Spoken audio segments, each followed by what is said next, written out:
190 million pound reference में बानी PTI को सजा मिलेगी या नहीं, सब नजरें इस्लामाबाद की एहतसाब अदालत पर। फैसला आज सुनाया जाएगा। साबिक वजीर आजम और अहलिया पर बरतानिया की नेशनल क्राइम एजेंसी की जानिब से हुकूमत को भेजे गए 190 मिलियन पाउंड को कानूनी हैसियत देने के एवज निजी हाउसिंग सोसाइटी से अरबों रुपए और अल कादिर ट्रस्ट के लिए सैकड़ों केनाल अराजी हासिल करने का इल्जाम। पंजाब के मैदानी इलाके धुंध की लपेट में, हद निगाह इंतहाई कम। मोटरवे M2, M3 और M4 मुख्तलिफ मकामात से ट्रैफिक के लिए बंद। लाहौर में सर्दी फिर बढ़ गई, दर्जा हरारत 6 डिग्री तक रिकॉर्ड। बालाई इलाकों में भी शदीद ठंड। सुहाने मुस्तकबिल की ख्वाहिश मौत की वादी में ले गई। मराकश की समंदरी हुदूद में गैर कानूनी तारकीन वतन की कश्ती डूबने से 44 पाकिस्तानी जाँ बहक।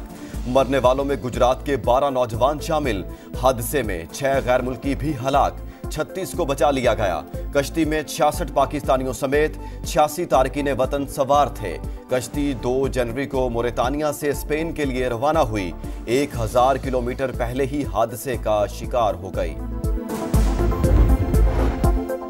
इंसानी स्मगलर्स ने तारकीन वतन को कत्ल करके समंदर में फेंका, हथौड़ों और चाकू से मारा गया।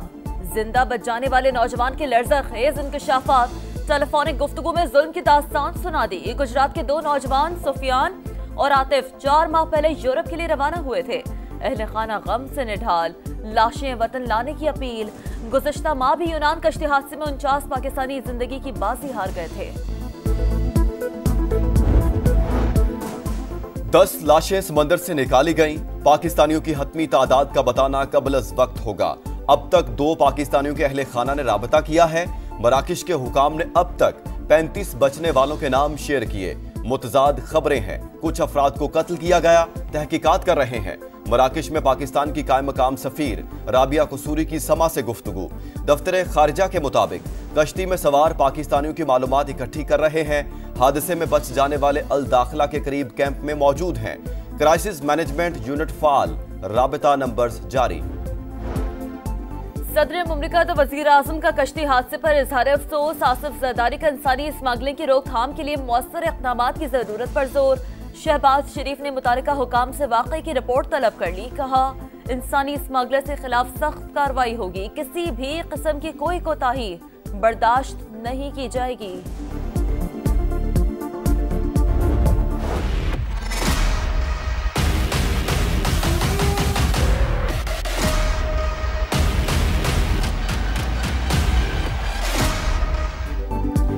सियासी इस्तेहकाम के लिए हुकूमत और पीटीआई की तीसरी नशिस्त।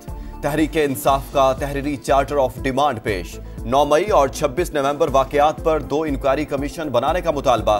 पेशरफ्त के लिए 7 रोज की डेडलाइन। चीफ जस्टिस की सरबराही या 3 जजेस पर मुश्तमिल कमीशन बनाया जाए। कमीशन 9 मई वाकयात और बानी पीटीआई की गिरफ्तारी की तहकीकात करे। मुज़ाकरात का इलामिया जारी। बानी पीटीआई से अगले 5 रोज में मुलाकात कराने की यकीन दहानी। मुज़ाकरात दुरुस्त समत में जा रहे हैं, किसी को तशवीश नहीं होनी चाहिए। स्पीकर कौमी असेंबली अयाज सादिक पुरुमीद। पीटीआई का चार्टर ऑफ डिमांड झूठ का पलंदा। ऑपोजिशन मैंडेट वापसी के मुतालबे से 10 बरदार। जुडिशल कमीशन बनाने का कोई जवाब नहीं। मुतालबात का जवाब देने के लिए वजीर आजम ने कमेटी बना दी। जवाब हतमी होगा। हुकूमत का 2 टोक मौक़िफ़। राना सनाउल्लाह ने कहा, ऑपोजिशन के पास इदारों के खिलाफ प्रोपेगेंडे के सिवा कुछ नहीं। इरफान सिद्दीकी ने कहा, पीटीआई के मुतालबात कम, हुकूमत के खिलाफ चार्जशीट ज्यादा है। 28 जनवरी तक तहरीरी जवाब देंगे। आज़ादाना मुलाकात घर में हो सकती है, जेल में नहीं।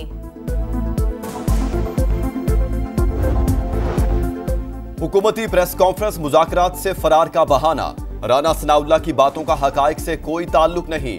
हुकूमत सबूत मांगने का फॉर्म नहीं। असीरान का नाम लिख कर देने का कहा गया ताकि बाद में एनआरओ कहा जाए। साहिबजादा हामिद रजा का जवाब। सियासी बहरान से निकलने के लिए हुकूमत के पास मौका। देखते हैं संजीदगी दिखाते हैं या नहीं। असद कैसर की गुफ्तगू। उमर यूब बोले, हुकूमत 7 रोज में मुतालिबात का तहरीरी जवाब देने की पाबंद है। आजादाना माहौल में बानी पीटीआई से मुलाकात चाहते हैं। जर्नलिस्टों से बात करके खान साहब ने कहा कि यस मुलाकात हुई है। खान साहब ने कहा कि ये बहुत खुशाइंद है, बातचीत मुल्क के इस्तेहकाम के लिए ज़रूरी है। आर्मी चीफ से मुलाकात हुई, चेयरमैन पीटीआई बैरिस्टर गौहर की तस्दीक, कहा अल यमीन गंडापुर भी मौजूद थे, सिपा सालार के सामने अपने तमाम मसाइल रखे, मुस्बत जवाब मिला, मुल्की इस्तेहकाम के हवाले से तमाम उमूर पर बात हुई, उम्मीद है अब सूरत हाल बेहतर हो जाएगी। बानी पीटीआई की इजाजत से मुलाकात को ओपन किया, वजीर आला केपी का कहना है कि 1-on-1 मुलाकात की तफसीलात नहीं बता सकते। आर्मी चीफ और बैरिस्टर गौहर मुलाकात को सियाको सबाक से हटकर पेश किया गया। सिक्योरिटी जराये के मुताबिक सिर्फ खैबर पख्तूनख्वा में क़याम अमन और इंसदाद दहशतगर्दी पर गुफ्तगू हुई। बैरिस्टर गौहर ने सियासी मामलात पर बात करने की कोशिश की, उन्हें जवाब दिया गया सियासी बात सियासतदानों से करें।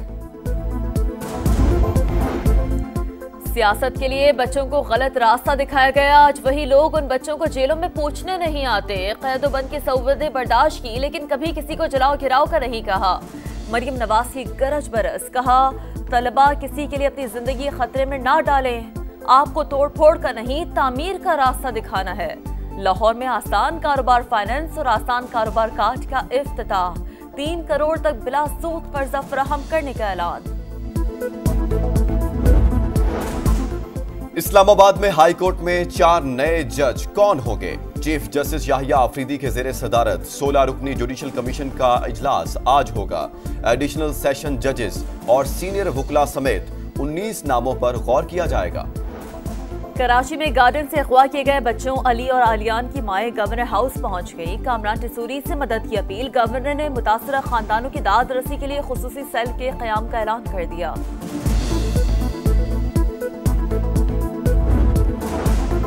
जिला कुरम में सामान ले जाने वाले काफिले पर दहशतगर्दों का हमला, फायरिंग से सिक्योरिटी एहलकार शहीद, 4 जख्मी, 23 गाड़ियों को नुकसान पहुंचा। जवाबी कार्रवाई में 6 दहशतगर्द मारे गए, 10 जख्मी।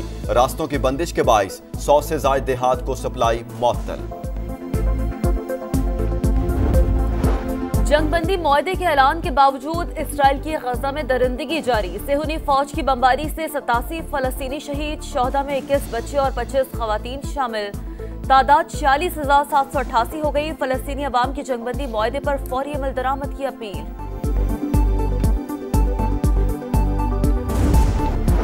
लॉस एंजलिस में लगी आग पर 11 रोज बाद भी काबू न पाया जा सका। फायर ब्रिगेड कोशिशों में मसरूफ, तेज हवा के बायस मुश्किलात का सामना।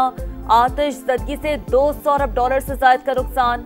सिर्फ 2 इलाकों में 37,000 एकड़ रकबा और 12,000 घर जलकर राख। हलाकतों की तादाद 25 हो गई। मजीद 80,000 अफराद को इनखला की वार्निंग। स्पेस एक्स का स्टारशिप प्रोटोटाइप रॉकेट लॉन्चिंग के चंद मिनट बाद खला में तबाह। रॉकेट का तबाहशुदा मलबा हेटी की फजाओं में देखा गया। इलॉन मस्क ने सोशल मीडिया पर रॉकेट के तबाह होने की तस्दीक कर दी। 19 साल बाद वेस्ट इंडीज पाकिस्तानी सरजमीन पर टेस्ट खेलने के लिए तैयार। सीरीज का पहला मैच आज से मुल्तान में शुरू होगा। फर्स्ट क्लास के triple century maker Mohammad Huraira debut करेंगे। प्लेइंग 11 में कामरान गुलाम भी शामिल। खुरम शहजाद वाहिद फास्ट बॉलर। शाहीनों का फोटो सेशन।